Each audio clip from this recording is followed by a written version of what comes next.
Yan na po yung corn smat o kabuti ng mais.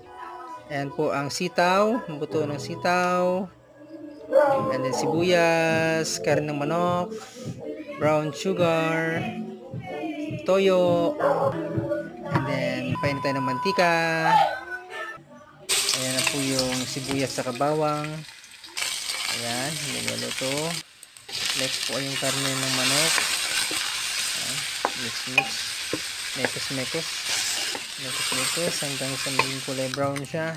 And then lagyan natin ito yung sitaw, buto ng sitaw, and then yung mga pupunin natin sitaw, lagyan ng toyo, soy, and then brown sugar. Ayan, mix po natin mekos, and then konting tubig, takpan hanggang sa kumulo. And then yan na yung corn smat o yung mushroom ng mais.